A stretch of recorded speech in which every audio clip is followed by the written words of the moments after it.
Agaseke k'amakuru mu karere ngapfunduriwe muri Tanzania. Umuryango wa Afrika yunze ubumwe wamaganye amatora ya perezida muri Tanzania uvuga ko indorerezi zawo zagaragaje ko nta hamwe na rimwe ribaho rya demokarasi yari yujuje. Iyi raporo ihuranye n'uko Kiliziya Gatolika yasabye amasengesho ku bantu bose baguye mu myigaragambyo yakurikiye aya matora. Izi ndorerezi zari zikuriwe na Mugwetsi Mazisohoza Teka Botswana mu itangazo ryayo yavuze ko mu byagaragaye nta hamwe na rimwe rya Afrika yunze ubumwe ryakurikijwe cyangwa se hamwe mpuzamahanga rya demokarasi igenga amatora. Ni amatora yakurikiwe n'imvururu z'abadashyigikiye ubutegetsi bwa perezida watowe Madame Samia Suluhu Hassan. Izo mvururu kugeza ubu biragoye kumenyekana umubare w'abantu baziguyemo kuko internet yari yafunzwe mu gihugu. Ishyaka Chadema rikomeye mu yadashyigikiye ubutegetsi ryavuze ko hapfuye abantu barenga 1000. Biravuga ko bapfuye barimo n'abanyamahanga cyane cyane abanyakenya ndetse ko bafite ubwoba bwo kuba muri Tanzania. Afrika yunze ubumwe yavuze ko aya matora yabaye mu buryo bubi hamwe n'abanyamahanga baje gutora kandi bose bashyigikiye ubutegetsi buriho. Indorerezi z'umuryango zivuga ko aya matora yagoye cyane abarwanya ubutegetsi cyane cyane Chadema n'Insti Wazalendo banahejwemo ntibayitabira ibyarakaje abaturage bakigaragambya. Muri iyi raporo bagaragaza ko umwuka wa mbere y'amatora no mu gihe cyayo ndetse na nyuma yayo utari mwiza ku buryo abantu bakwizera ko byatangajwe byavuyemo ari ukuri. Ubwo yagezaga ijambo ku banyatanzania amaze kurahira Madame Samia Suluhu Hassan yavuze ko indorerezi uburenganzira bwazo gutanga ibitekerezo ku matora ariko hamya ko ibyo zivuga zibeshya. Yabaye umucyo usesuye ndetse no mu bwisanzure. Yifashishije ijambo ryigeze kuvugwa na Mkapa wabaye perezida wa Tanzania, Madame Samia yaravuze ati nk'uko Mkapa yigeze kubivuga, ntawe uzaduteka ibyo dukora, tuzumva inama twahabwa ariko ntibyahindura imibereho yacu isanzwe n'ibyo twemera.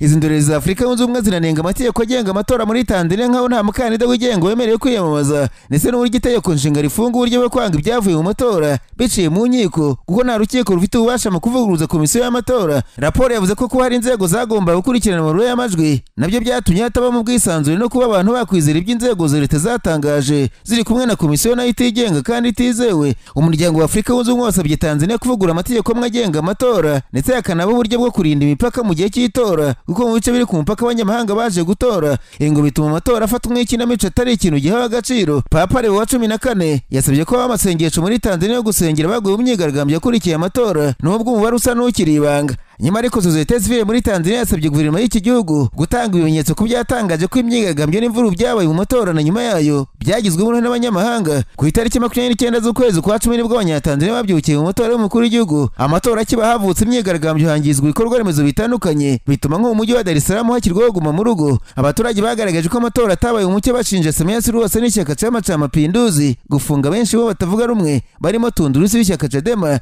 nayo habwaga amahirwe yo gutsinda. Nubwo habaye imyigaragambyo amatora yabaye ndetse Samia Suluhu Hassan bitangaza ko ari watsinze amatora n'amajwi hafi 98%. Perezida Samia Suluhu Hassan yayaga gutegeka Tanzania mu muhezo wo ku itariki 3 z'ukwezi kwa 11 yanenze urubyiruko rw'abanyamahanga rwagize mu myigaragambyo gusa avuze ko agiye gurura muri iki gihugu. Abantu benshi bamaze gutabwa muri yombi b'abanyamahanga bakekwa kugira muri iyi myigaragambyo imaze gusiga barenga 1000 basize ubuzima. Umuyobozi w'ikigo giharanira kurengera uburenganzira bwa muri Tanzania Fulgence Masiwa yinenze byatangajwe n'ubuyobozi bw'iki gihugu ko imyigaragambyo yatewe n'abanyamahanga. Aturiye by'amashusho agaragaramo abantu bavuga igiswahili cyo muri Tanzania kandi niba imyigaragambyo yaraturutse mu mahanga ibi byakwiye gufatwa nk'ikibazo cy'umutekano cyangwa se kunanirwa kugenzura umutekano w'umupaka w'igihugu. Ibyo rero ni ibintu bahimbye ntabwo ari byo rwose. Ku ruhande rw'imiryango y'imbere mu gihugu nayo imaze iginenga leta ya Tanzania ku bikorwa ikomeje gukora byo gufunga abantu bose batavuga rumwe n'ubutegetsi bw'iki gihugu aho bakunze kubafunga bashinja ibyaha by'iterabwoba. Ku itariki 5 Ugushyingo ishyaka rirwanya ubutegetsi muri Tanzania Chadema ryatangaje ko umuyobozi waryo wungirije afunzwe na leta ashinjwa ibyaha by'iterabwoba. Nararanganije amazi abanyamakuru byandikirwa muri Kongo Kinshasa. Abanyamakuru bakize amakaramu ku mpapuro barandika maze kumwe twemera DP twirwaneho ukomeje kwigarura ibice bitandukanye byo mu misozi y'umurenge nyuma y'imirwano ikaze yahuje inyeshyamba n'ingabo zirimo za leta ya Kongo Kinshasa, iz'u Burundi n'imitwe ya Zalendo na FDLR. Ni imirwano yabaye kuwa 3 tariki 5 z'ukwezi kwa 11. Amakuru avuga ko imirwano yasize MRDP twirwaneho yigarura uduce twatwica nkuku ndetse n'abicumbi two muri teritwari ya Fizi. Amakuru aturuka muri Kivu Amajyepfo kandi avuga ko iyo mirwano yateye impungenge abaturage nyuma y'urusaku rw'imbura ziremere n'izoreje rwumvikanye mu masaha y'igitondo ibyatumye umwe wongera mu mashyamba no mu bice bikikije uduce twa Ponzero na Bicumbi. Nyuma yo kwigarura turiya duce ingabo zirimo iz'u Burundi zahise zisubira inyuma. Imirwano hagati y'ingabo zirwana ku ruhande rwa leta ya Kongo na twirwaneho yatangiye kuwa mbere nyuma y'uko MRDP twirwaneho itangiye ibikorwa byo kwirwanaho isatira ibirindiro by'ingabo za leta. Uyu mutwe watangaje ko intambara ikomeje mu rwego rwo kubohora abaturage b'akarere k'umurenge bashyizweho igitutu n'ingabo z'u Burundi. Kuwa kabiri w'iki cyumweru abaturage bo mu Minembwe bakoze imyigaragambyo yamaganiza ingabo z'u Burundi bashinja gufunga imihanda no kubabuza gucuruza no kugera ku masoko. Hanyuma zimwe muri sitasiyo za lisansi zubatswe mu buryo budakurikije amategeko hirya no hino mu mujyi wa Goma zigiye gufungwa hagamije guca akajagari muri iri shoramari no gukumira inkongi z'umuriro. Ibi ni ibitangazwa na Mani Bahati Shadrake, Visi Guverineri wa Kivu y'Amajyaruguru ushinzwe ubukungu, imari n'iterambere. Ni mu nama yagiranye n'abafite sitasiyo za lisansi mu mujyi wa Goma. Muri iyi nama yabaye ku wa gatatu hagaragaje ko sitasiyo za lisansi zimwe mu shoramari riri kugenda ryongera cyane mu mujyi wa Goma, bityo bikaba bisaba kubahiriza amategeko. Herekana ko kubera ko ari ibintu birimo amafaranga iryaguye bituma abantu babijyamo mu buryo budafututse bagenda biyongera umunsi ku munsi. Visi Guverineri Bahati yavuze ko bagiye gukaza ingamba zijyanye n'imyubakire ya sitasiyo za lisansi, cyane ko hirya no hino mu mujyi wa Goma zabaye akajagari. Ati yashyize iminsi inzego zibishinzwe ziri mu bugenzuzi zireba ko sitasiyo zose zo mu mujyi zubatswe mu buryo bujyanye n'amategeko kandi zinagenzura icyakorwa kugira ngo iyubakwa rikorwe mu mucyo. Yasobanuye ko ari mu rwego rwo kurinda abaturage inkongi no gushyira ku murongo ubucuruzi kuko sitasiyo nyinshi zubatse mu buryo bwa kera ziri mu ngo no mu makuru n'ahandi hateza ibyago. Bahati yashimangiye ko bizafasha guca lisansi icururizwa mu majerekani ku muhanda kandi yatanzwe na ba nyiri sitasiyo. Desire Ngabo Kisuba, umuyobozi wungirije w'umujyi wa Goma, yagaragaje ko abubaka sitasiyo za lisansi bagomba gushyira imbere ubuzima bw'abaturage aho kubarutisha inyungu z'amafaranga. Ati nk'abayobozi ntituzemera ko abantu bubaka sitasiyo mu buryo butemewe kandi abazubatse zidafite ibyangombwa zizafungwa. Kuva mu mpera za Mutarama uyu mwaka F7 ifata umujyi wa Goma urahumeka umwuka mushya. Abarwanyi bayo bakomeje gushyira ku murongo umujyi n'utundi turere bagenzura, ibivuga ko byari byarananiye leta ya Kongo Kinshasa. Nasimbukiye muri Uganda, abanyamakuru bicaye imbere mudasobwa barandika. Banditswe umunsi wa kabiri, abacuruzi umujyi wa Kampala muri Uganda bigaragambya bamagana umusoro wanitse n'izamuka rikabije ry'ubukode bw'inzu z'ubucuruzi. Ikinyamakuru Daily Monitor cyanditse ko abaturage bagezweho guhangana n'inzego z'umutekano zibatatanya. Amakuru avuga ko inzego z'umutekano ziri gukoresha imyuka iryana mu maso batatanya abaturage bigaragambya, ndetse ngo ari no gukoreshwa mu buye n'amacupa muri iyi myigaragambyo. Iki kinyamakuru cyavuze ko n'ubu gikomeye kuko abacuruzi bareba ko batari bwongere gufungura amaduka yabo mu gihe cyose ibyo basaba batabihawe n'inzego zirebwa n'iki kibazo. Mu myigaragambyo abacuruzi baririmba bagira bati umusoro wanitse ugomba gukubitwa hasi ndetse n'ubukode bw'inzu z'ubucuruzi bukubitwe hasi. Nubwo imbaraga zakoreshejwe na polisi ngo imyigaragambyo ihagarare, ntibyakunze kuko abaturage bavuze ko barambiwe kwicirwa kurwara nk'inda mu gihugu cyabo. Abacuruzi bavuze ko bitumvikana uko umujyi wa Kampala haba abazunguzayi b'abanyamahanga ndetse no mu masoko hakabamo abadandaza b'abanyamahanga kandi baba baraje mu gihugu bakora abashoramari. Ku wa gatatu mu masaha nyuma ya saa sita ubwo abapolisi bagerageza gufata bamwe mu bacuruzi bigaragambye ngo bajugunye imodoka zabo babateye amabuye, amacupa n'ibindi bicamurundi, abapolisi barahunga baragenda. Abapolisi baje kuba benshi birangira bamwe babafashe babuze mu modoka barabatwara ariko barabakomeretsa bagiye bavirana kubera uko guhangana. Muri iyo myigaragambyo abafutse umunwa n'agatambaro k'umuhondo, ibara risanzwe riranga ishyaka nere muri ku butegetsi muri Uganda nk'ikimenyetso ko ryabahejeje umwuka. Aba bacuruzi bavuze ko bahereye kera bataka ariko babuze ubumva, bakaba bahisemo gufunga ubucuruzi bagamije kwerekana ko babaye. Perezida w'ishyirahamwe ry'abacuruzi muri Kampala yavuze ko leta nta kintu kimwe yitayeho kuko nta rwego n'umwe ruraza kubumva ngo baganire ku bazigaragambye kugira inzego zimanutse zigashaka umuti w'umusoro uhanitse n'ihenda ry'ubukode bw'amazu bacururizamo. Harava muri Uganda, abanya-Uganda benshi bagaragaje ko batewe ishema na Zoran Mamdani, umutegetsi mushya w'umujyi wa New York muri Amerika wavukiye muri Uganda akaba afite ubwenegihugu bubiri. Harimo bavuze ko ari umwe muri bo bavuga ko ari intangarugero kuri bo. Umunyamakuru wamuhuguraga mu gihe yakoraga imyitozo ngiro akiri ingimbi muri kimwe mu binyamakuru bikomeye muri Uganda yabwiye BBC ko afite ibyishimo byinshi kubera izamuka rya Mamdani ndetse n'imyaka ye ikiri mike. Igihugu cya Uganda gifite impuzandengo y'imyaka 16 n'ice bibiri y'abaturage bagituye, kikaba ari icya kabiri ku isi mu kugira abaturage bakiri bato nk'uko bitangazwa na World Factbook.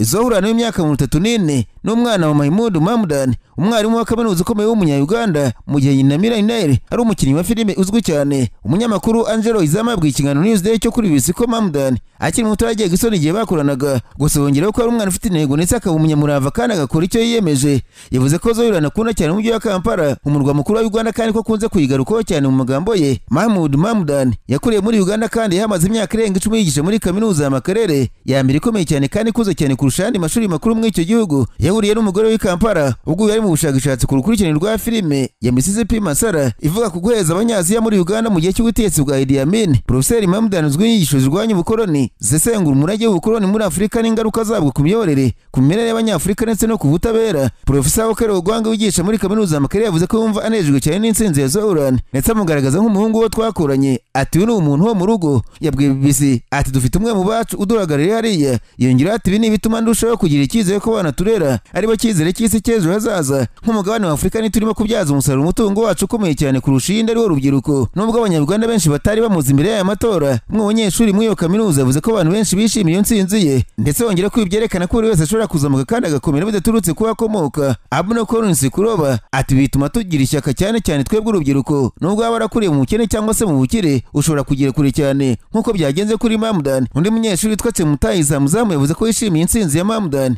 kubwo ariko no ku banyayuganda bose. Yavuze ko kuri we nk'umukobwa ukiri muto afata urugero kuri Mamdani, ati bigerekana ko ushobora kuba icyo ushaka cyose mu gihe cyose ugize ukwizera ndetse n'umuhate wo gukora cyane kugira ngo ubigereho. Intsinzi y'umutegetsi mushya w'umujyi wa New York yishimiwe n'abantu benshi hirya no hino ku isi. Abdul Mohamed, umunya-Ethiopia wahoze ari umuyobozi mukuru wakoraga mu muryango w'abibumbye no mu muryango w'ubumwe bwa Afurika, yasobanuye Mahmoud Mamdani nk'umuhanga udasanzwe muri politiki ya Afurika ndetse yongera ko ari umugabo wakoze ubushakashatsi ku butegetsi no ku butabera. Yavuze ko azi Zohrani kuva akiri umwana kandi ko abona mu murage w'umubyeyi we mu guharanira bwa Afurika ubutwari bwo gutekereza mu bwisanzure ndetse no kwizera ko umuntu umwe ashobora kuba uw'abantu bose. Yakomeje avuga ko intsinzi ya Zohrani ifite igisobanuro ku buryo ngiro cyane cyane ku rubyiruko rwa Afurika, abashishikariza kwigira kuri we amasomo mu bya politiki. Ati jye mubona nk'umuntu uhagarariye amoko ndetse n'amadini atandukanye, rero binyuze kuri we ubu noneho nabo babonye uhagarariye kandi Afurika mu rusange n'umugabane w'abantu b'amoko n'amadini atandukanye. Yongera ati nk'uko Zohrani yabigaragaje, abakiri bato bakwiye kwishyira hamwe bagakorera hamwe muri politiki ndetse bakirinda gucika intege bakanirinda uburakari. Muri Uganda yitezwe kuba amatora umwaka utaha Perezida Museveni w'imyaka 81 azongera kwiyamamariza indi manda nyuma y'imyaka hafi 40 amaze ku butegetsi. Umuryango wa Mamdani kandi wamaze imyaka igera kuri 3 i Cape Town muri Afurika y'Epfo. Nyuma Profeseri Mahmoud yagizwe umuyobozi w'ishami ry'ubushakashatsi mu bya Afurika muri kaminuza ya Cape Town mu myaka za 90. Abanyafurika y'Epfo bamwe nabo bagaragaje ko batawishemo n'itorwa rya Zohrani Mamdani barifata nk'intsinzi yanitse amateka. Rashid Omar, umukuru w'umusigiti wa Claremont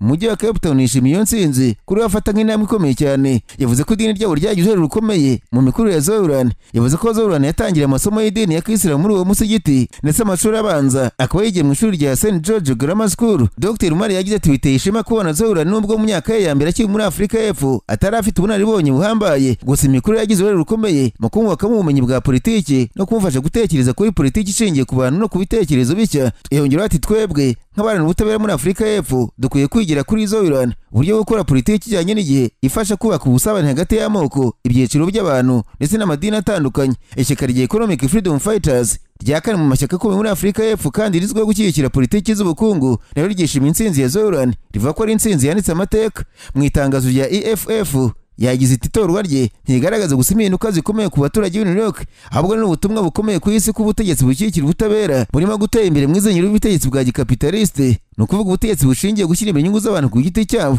Agaseke k'amakuru mu karere gafunikire mu rundo abanyamakuru bakoze ba muri no barandika banditswe umushinjacyaha mu makomine ya Kirundo na Busoni Bwana Jean Claude Ndemeye muri urengero kuva tariki 22 z'ukwezi kwa 10 nyuma yo gusangana mu miliyari y'amafaranga y'amarundi kuri konti ye hakabura inkomoko yo guhagarika amafaranga. Uyu mugabo makuru aturi Kirundo avuga ko yarungiye muri Tanzania cyane ko ngo ari buvumwa mu baturage kubera gufunga bidakurikije amategeko, hari nashaka ko habwa amafaranga. Ikinyamakuru SOS Media Burundi cyavuze ko Bwana Jean Claude Ndemeye yareshyizeho abakomisiyoneri bashinzwe kwaka amafaranga abantu bafite abo bafunzwe kugira ubwo n'abanyabyaha bafite ku mufuka barekurwaga. Abatuye mu makomine ya Busoni na Kirundo ngo barabyinira ku rukoma kuko yigambaga ko yabuze amafaranga. Iyo yabaga adafite nibura miliyoni 2 z'amafaranga y'u Burundi mu cyumweru, ahangwa akora uko ashoboye kose akareba ufite amafaranga akamuhimbira icyaha akamufunga, akoreza abakomisiyoneri be kumvikana n'umuryango we bakamuha amafaranga akamufungura. Hari abandi baturage bavuze ko umugabo yabaje kuba yaracitse ataryoje mu yakoreye abaturage basanzwe badafite ikintu na kimwe bashinjwa. Hari imiryango ifite abantu babo bafunze yasabye ko ni procureur mucya waje yahita afungura abantu babo kuko afungwaga batagira amafaranga, ndetse n'amadosiye yakozwe n'uyasimbuye buri urengero agasubiramo ko yakozwe bagendeye gushaka amafaranga nta byaha byakozwe. Mbabwire kandi ko urwego rushinzwe iperereza SNL mu Burundi rwataye muri yombi umuyobozi wa polisi mu Burundi Moise ari ntaya Ngozi Colonel Bonfort Ndoreraho rumukekaho gushakuriza ikawa mu Rwanda binyurije n'amategeko. Mu mpera z'icyumweru gishize polisi yafatiye toni 14 z'ikawa ku mupaka wa Kubero. Iyi nzira isanzwe ikoreshwa byemewe n'amategeko n'abacuruzi bajya cyangwa se bava mu Burundi na Tanzania. Abakozi ba SNL bakize ko nyuma yo kwambuka umupaka wa Kubero ikawa ari gukomereza mu Rwanda. Ubwo Colonel Ndoreraho yemenyaga ko iyi kawa yafashwe yagereje guha ruswa abakozi ba SNL kugira ngo bayimusubize ariko ntacyo byatanze. Urubuga SOS Media rwatangaje ko abakozi ba SNL bagiye muri Ngozi guta muri yombi Colonel Ndoreraho ubwo abimenyaga ajya kwihisha bafata icyemezo cyo gufunga umugore we. Amakuru avuga ko umugore yatotejwe kugira ngo atange amakuru y'ahantu Colonel Ndoreraho herereye, nibwo umupolisi yafashe icyemezo cyo kwishyikiriza abakozi ba SNL tariki ya Ugushyingo bamujyana i Bujumbura. Nyuma yo gufungwa kwa Colonel Ndoreraho yasimbuwe by'agateganyo na Lieutenant Colonel Jean Bosco Niyonsenga ubuyobozi bwa polisi muri Ngozi wari guhatirwa ibibazo muri kasho ya SNL Bujumbura. Hanze bambwira ko Perezida Claude Yashimbani Pardo wa Mexique yavuze ko agomba kurega umugabo mukora kure agashaka no kumusoma ari mu ruhame. Amashusho ya telefone yerekana ibyabaye kwa kabiri ubwo Claude yari wageze ijambo ku bantu bamushyigikiye bari ku muhanda uri hafi y'ingoro umukuru w'igihugu mu murwa mukuru Mexico City. Muri ayo majoro umugabo musaratira amuturutse inyuma maze akagerageza kumusoma mu ijosi amukora ku umubiri. Perezida Claude yahise yitaza vuba maze umwe mu bashinzwe kumurinda no ahita hagoboka, ariko byarabonetse ko Perezida ahungabanye. Uyu mugabo yahise atabwa muri yombi.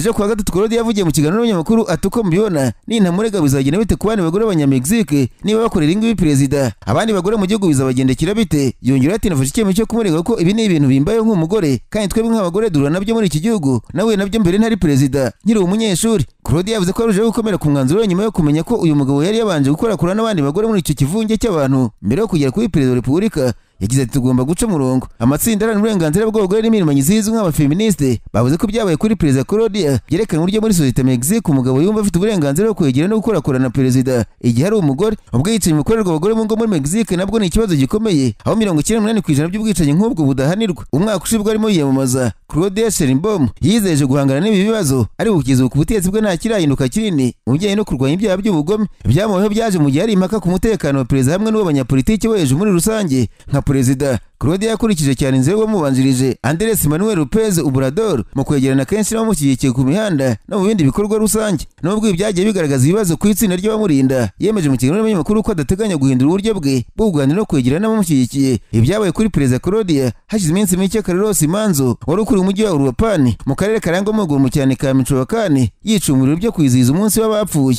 Naho ahandi Papa yasabye ko habaho gutekereza cyane ku buryo abimukira bafashwe muri Amerika aho yavuze ko abantu benshi bagizweho ingaruka cyane na gahunda yateje impaka yo kwirukana abantu ku bwinshi muri Amerika muri kumwe mu kunenga cyane ubutegetsi bwa perezida wa Amerika Donald Trump kubayo kugeza ubu. Papa bakona Papa wa mbere uvukiye muri Amerika yanaburiye ko Amerika irimo kumisha ibisasu ku mato muri Venezuela akekwaho gutwara ibiyobyabwenge biteje ibyago byo kongera ubucyabire muri ako karere ubwo yagaragaraga ngo imbere za kamera za televiziyo zinyuranye hanze y'inyubako aruhukiramo ya Castel Gandolfo mu majyepfo y'Iburasirazuba bw'i Roma akemera gusubiza ikibazo kimwe cyangwa bibiri. Papa wa 14 yavuze ko abantu babaye muri Amerika yavuze ko abantu barimo abamaze imyaka n'imyaka batateje ikibazo na rimwe bagizeho ingaruka zikomeye na gahunda y'ubuhezanguni ya Trump ijyanye n'abimukira. Avuga mu cyongereza byatumye yigirira mu buryo butaziguye kuba ari muri Amerika yongeye gushimangira ukwemera Gatolika kuva kuri umukirisitu amaherezo azacirirwa urubanza hashingiwe ukuntu yakira umunyamahanga. Austin Vere impuguke mu mateka ya Kiliziya Gatolika ya BBC ati natangaje ukuntu yabikomojeho mu buryo butaziguye kuko birumvikana yarimo kuvuga kufatwa na ICE ni ukuvuga urwego rwa Amerika rushinzwe ujyanye n'abimukira na gasutamo. Mbere amaze gutorerwa kuba Papa muri Gicurasi umwaka amagambo Papa yavuze icyo gihe ajyanye na politike mpuzamahanga yari arimo kwigengesera. Nuko mu kwezi gushize kuri ijambo si ibya kimuntu ubwo akomoza kuri gahunda yawe na Trump yo guhashya abimukira abungabanya abagatolika bakomeye ku mabaya kera y'iryo dini bo muri icyo gihugu Papa ubwo avukamo bari babonye Papa rero nk'inshuti nyuma y'umubano urimo ibibazo byo yasimbuye Francis ugeze avuga ko Trump atari umukirisitu kubera ko yubatse urukuta ku mpaka wa Mexique rwo gukumira abimukira. Ya mpuguke mu mateka ya Kiliziya Gatolika yavuze ati turimo gukanguka bakabona ko Papa Leo atazahindura inyigisho ya Kiliziya uko babishaka barabona ko atandukanye cyane na Francis mu buryo bw'imikorere ye ariko inyigisho ni kimwe ndetse n'ibyo yashyize imbere ni bimwe. Ni ukomerezaho cyane ko yasimbuye ubu yavukiye Chicago. Papa Leo cyangwa se Robert Prevost nk'uko razwi icyo gihe yamaze igihe kinini ari umuvugabutumwa cyangwa se umisiyoneri muri Peru muri Amerika y'Amajyepfo. Ubwo buzima buvuga ko bwahawe umurongo imikorere ye. Profeseri Anna Lawrence wigisha muri kaminuza ya Durham mu Bwongereza yagize ati ntekereza ko cyari ikibazo cy'ingenzi kuri ubwe yabaye mu bihugu byagizweho ingaruka n'izi gahunda ndetse yawe ikaze we ubwe nk'umwimukira urebye ari musenyeri w'umwimukira. Mu nyandiko ya mbere ikomeye yasohoye yatangaje mu kwezi gushize Papa yahishuye ko ibibazo by'ubukire n'abimukira bizaguma ku izingiro ry'ubuzima bwe nka Papa. Yashimangiye ubwo butumwa mu nama iherutse kubera i Vatikani yagiranye n'abasenyeri bo muri Amerika. Profeseri Lawrence yavuze ko Leo atanga igisubizo gishyize mu gaciro byuzuye ku bijyanye n'abimukira gishyize mu kuri nta guca ku ruhande mu gukomoza ku mugenzi wa Kiliziya Gatolika kuri iyo ngingo umaze imyaka irenga 100. Uyu mwarimu muri kaminuza ya Durham yavuze ko ibyo birimo gutuma bubahiriza uburenganzira bw'imiryango bwo kubana no kurinda iby'imiryango ikeneye mu buryo bwa roho. Papa ubwo yashimangiye iyo ngingo ya nyuma ubwo abanyamakuru bamuzaga ku kigo cy'abimukira kiri hafi y'Chicago. Amakuru avuga ko bafungiye babujijwe guhabwa Ukaristiya. Abantu benshi bibasiwe n'ibikorwa byo gushaka by'urwego rwa ICE n'abanyagatolika bakomoka ku mugabane wa Amerika. Papa Leo ati rwose nasaba abategetsi kureka abakozi bavuga butumwa bagakemura ibyo abantu bakeneye. Kuri Venezuela no kuri gahunda y'ubutegetsi bwa Trump yo kurasa ku mato no kwica abo yarimo Papa asabye ko haba ibiganiro n'ituze. Ubwo avuga mu rurimi rw'Igitaliyani Papa yavuze ati ntekereza ko hamwe n'urugomo tutazatsinda. Yumvikanije kohereza amato y'igisirikare cy'Amerika kirwanira mu mazi akajya hafi ya Venezuela bino kongera ubushyamirane aho gukora mu kurinda amahoro. Amezi 6 nyuma y'uko mu buryo bwatunguranye umuvuno wa Papa Leo urimo kugenda urushaho gusobanuka ndetse n'akamenyero ko gusura inyubako ya Castel Gandolfo yirindwaga na Francis no byazanye gukora mu mucyo gushya mu gihe cy'imyaka. Abanyamakuru byabasaba gutegereza ko Papa azagira uruzinduko mu mahanga bakarubwo bashobora kuba bamugira hafi ngo bamubaze ibibazo. Ivereye ati iyo Papa avuze ashimitse cyane nk'uku rwose bikiri itutu ku butegetsi bwa Amerika by'umwihariko ko bavuga ko abanyagatolika. Kugeza ubu Leo yirinze kwishora mu bijyanye na Trump birashoboka ko arimo gufata icyo kigeragezo.